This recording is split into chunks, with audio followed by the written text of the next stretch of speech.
কি গরম রে বাবা! এর ভেতরে যে ওই লোকটা কি করে পড়ে পড়ে ঘুমোচ্ছে কে জানে। আর একটু পরে উঠে তো মাঠে গিয়ে কাজ করতে পারবে না। যাই দেখি, ডেকে দিই এখন।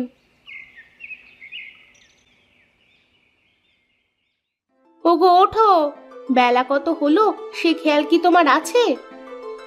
ওই দেখো আবার শুয়ে পড়ে। বলি তোমার কি পড়ে পড়ে ঘুমালে চলবে, নাকি কাজকর্ম কিছু আছে?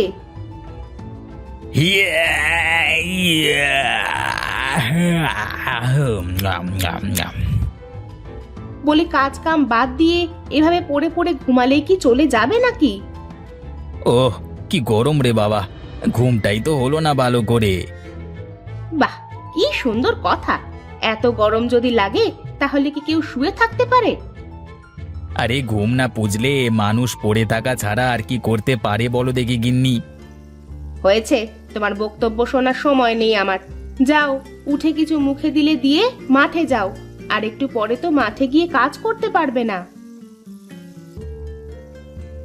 এই মেয়ে মানুষটার জন্য জীবনে কিছুই করে শান্তি নেই রে বাবা, কি যে করি।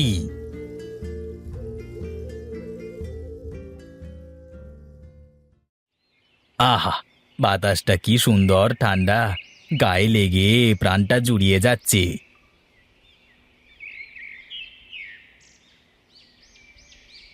আরে প্রতাপদা, কোথায় চললে তুমি? এই তোরে একটু গঞ্জে যাব, অনেক কাজ আছে। আরে একটু দাঁড়াও দাঁড়াও, বলছি আজকাল কি করছো? শুনলাম চাষবাস তো সব বাদ দিয়ে দিলে নাকি? এই চাষ করে তো পেটের ভাতই হয় না রে, তাই তো ভাবছি এখন থেকে ভাতই বেচবো। মানে কি যে বললে, আমার মাথার উপর দিয়ে চলে গেল। একটু বুঝিয়ে বলো দেখি। যা শুনলি তাই, এখন থেকে ভাত বিক্রি করব, মানে হোটেল দেব গায়ের বাজারে। এটা একটা ভালো বুদ্ধি দাদা, কিন্তু গায়ের মানুষ কি তোমার হোটেলে খেতে যাবে? আগে শুরু তো করি, তারপর দেখা যাবে। তা তুই কোথায় যাচ্ছিস? আমি আর কোথায় যাব, আমার তো চাষ করা ছাড়া আর কোনো উপায় নেই। তা জমিতে কি লাগিয়েছিস এবার তাই বল দেখি। দাদা এবার তো জমিতে লাউয়ের চাষ করেছি, দিয়ে কি কি হয়। বেশ, তাহলে তো ভালোই হলো। এক কাজ করিস, হোটেলটা চালু করি, তারপরে রোজ গিয়ে লাউ দিয়ে আসিস, কেমন? ঠিক আছে, তাহলে তো কাস্টমার একটা পেয়েই গেলাম। তুমি আগে শুরু তো করো, তারপর দেখা যাবে।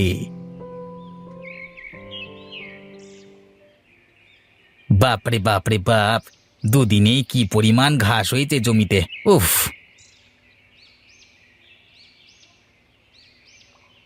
কিরে তিনু, কি করিস? কেন, তোমার চোখে কি নেবা হয়েছে নাকি? দেখতে পাচ্ছ না ঘাস নিড়াচ্ছি।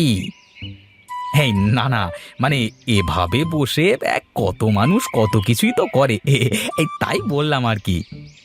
ফাজলামি হচ্ছে। তা তুমি মাঠের মধ্যে কি করো? তোমাকে তো জীবনে চাষবাস করতে দেখিনি। চাষবাস করতে দেখিসনি, এখন দেখবি। তার মানে তুমি কি আবার চাষ শুরু করবে নাকি? তাই তো ভাবছিলাম রে, বাড়িতে বসে বসে অলস সময় কাটে, তাই ভাবলাম যে বসে থেকে কি লাভ, যদি পারি একটু চাষবাস করি। নিজের তো আর জমি জমা কম নেই। এইটা ঠিকই বলেছ দাদা, সবাই যদি তোমার মতো করে ভাবতো, চাষের মনোযোগী হতো, তাহলে আমাদের দেশে মানুষের খাবারের অভাব হতো না। হ্যাঁ রে, এখন তো আর ইচ্ছে করে কেউ চাষ করতে চায় না। ওই যে একটা কথা শুনিসনি, রোদে রোদে পুড়ে মরি রে ভাই, পাছায় জোটে না তেনা।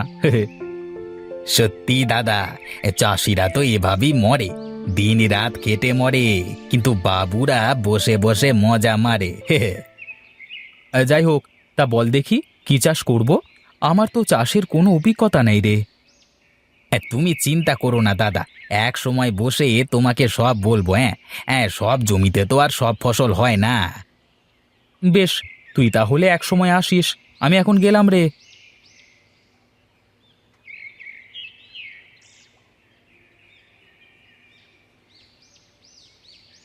কি গো, তুমি এখানে, আর আমি তোমাকে সারা বাড়ি খুঁজে বেড়াচ্ছি।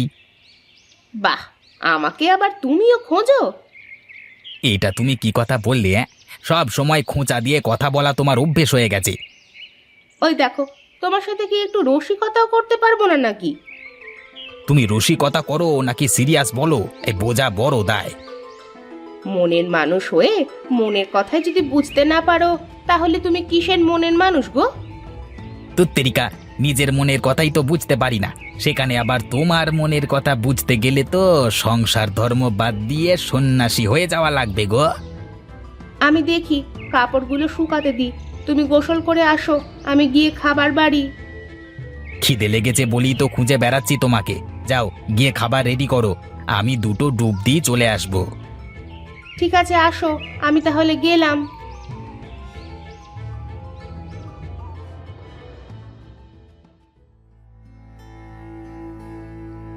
ও প্রতাপদা, কি খবর তোমার?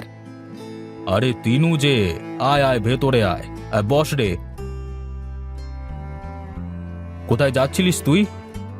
কোথায় আর যাব, এই বাস দিয়ে বাড়ি যাচ্ছিলাম, তাই ভাবলাম তোমার হোটেলটা একটু দেখে যাই। হ্যাঁ রে, শুরু তো করেছি, কিন্তু তেমন বেচা কেনা নেই বুঝলি।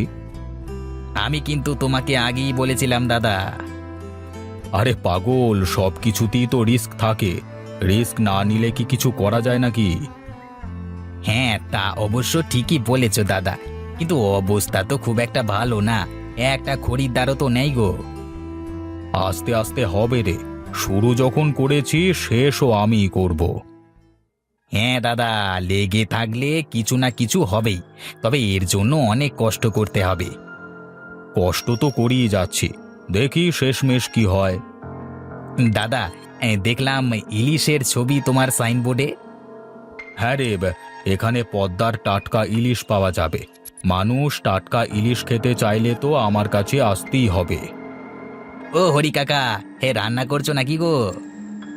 হ্যাঁ রে বাবা, রান্না করছি, কিন্তু রান্না করে কি করব? খাবার লোকই তো নেই। এক কাজ করো কাকা, আজকে আমি তোমাদের খরিদ্দার, দাও দেখি আমাকে টাটকা একটা ইলিশ ভেজে খাওয়াও। বেশ বেশ, তুমি বসো, আমি এক্ষুনি ভেজে দিচ্ছি।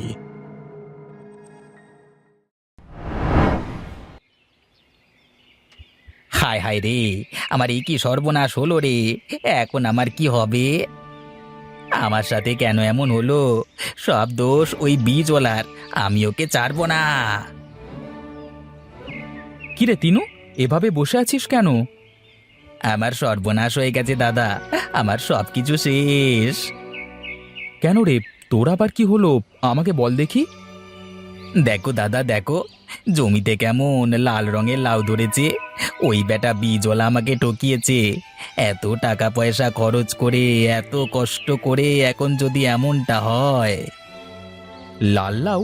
তাতে কি হয়েছে, তুই কি একটা লাউ খেয়ে দেখেছিস? না দাদা, লাউ কি আবার লাল হয় নাকি? তাছাড়া এটা অন্য কিছুও তো হতে পারে। আরে না না, এটা লাউ। এক কাজ কর, আগে একটা লাউ তুই রান্না করে খেয়ে দেখ, তারপর তুই বুঝতে পারবি তোর কি করবার দরকার, বুঝলি?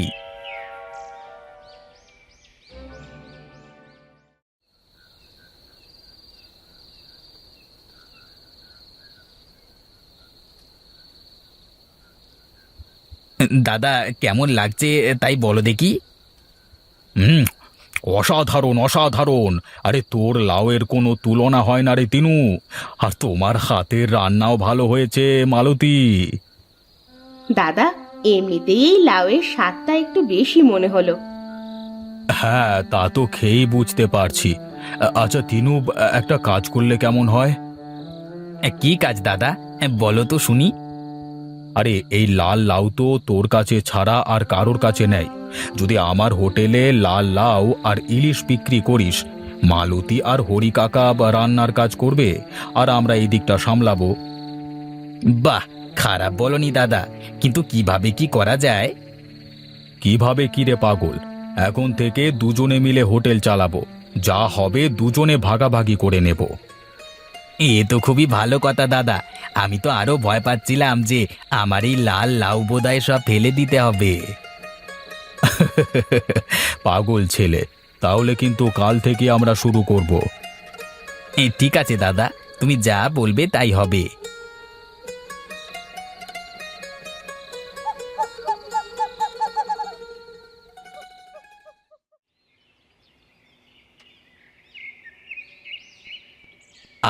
কি ঘ্রাণ! রান্না সত্যি অনেক মজার হবে মনে হয় হরি কাকা। হ্যাঁ রে তিনু, বৌমার হাতে তো জাদু আছে রে। তুমিও সবার মতো বাড়িয়ে বলছো হরি কাকা। না রে মা, যা সত্যি তাই বলছি।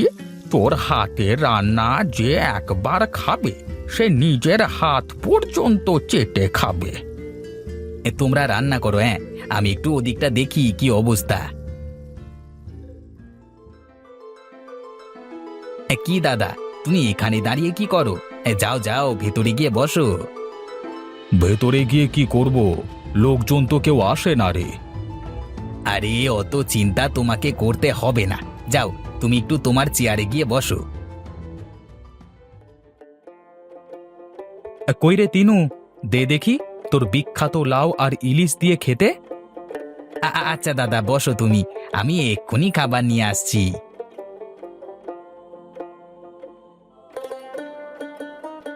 হুম হুম হুম হুম, সত্যি অসাধারণ রান্না। আর কি স্বাদ! খুব চলবে রে তিনু, খুব চলবে। বুঝলে প্রতাপদা, তুমি তো খরিদ্দারকে খাবার দেওয়ার সময় পাবে না দেখছি। দেখা যাক কপালে কি আছে।